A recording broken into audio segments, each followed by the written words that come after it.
James was hurrying home one day. There had been a delay up the line, and he had nothing but trouble all the way home. He was finally going nicely, but as he passed through Edward Station, the signal suddenly dropped at danger.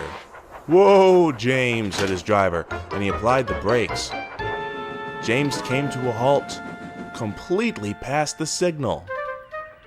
"Bother," he complained. The fireman ran up to the signal box while James stood furiously. "Stupid signal," he grumbled. "Might have caused an accident making us stop like that."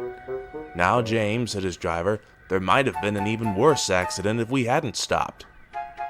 After a while, the fireman came back. "Runaway freight car at the next station," he said. "They've caught it now, though. The signal's down, so we can go."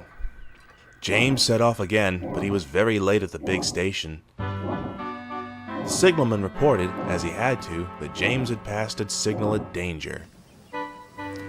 "I know it wasn't your fault, James," said Sir Tottenham, "but please be more careful when approaching signals." "Yes, sir," sighed James, but he was still cross. He grumbled in the sheds that night. "Stupid signal," he complained. "Might have caused an accident. We'd get along much better without them if you ask me." Percy was puzzled. "But surely they're there to make things safer, aren't they?" "Ha!" snorted James. "Just a nuisance, that's all."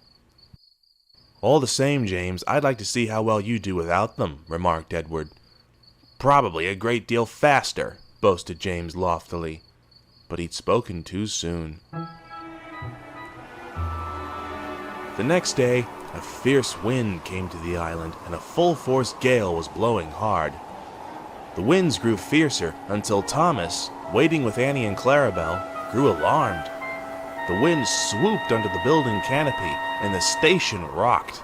Leaves and branches blown by the wind struck Thomas's front. "Ouch!" he exclaimed. "That hurt!" "Come on, Thomas," said his driver. "I don't like the look of that canopy. Let's move closer to the signal so that if it does fall, it won't land on us or the passengers." They told the conductor what they planned to do, and Thomas was eased slowly forward. He was just about to stop when, with a whistle and a whoosh, a gust of wind blew through the station and struck the signal. One minute, it was standing with its arms set at danger. The next, it was lying beside the line, wires flying out of it like streamers. "That's torn it," said Thomas's fireman.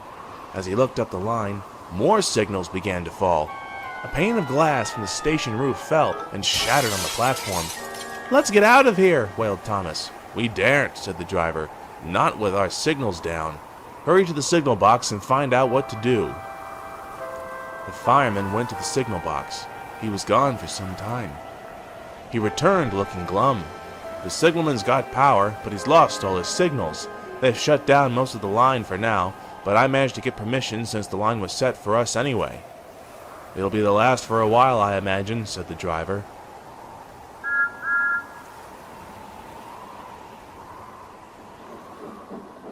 He was right.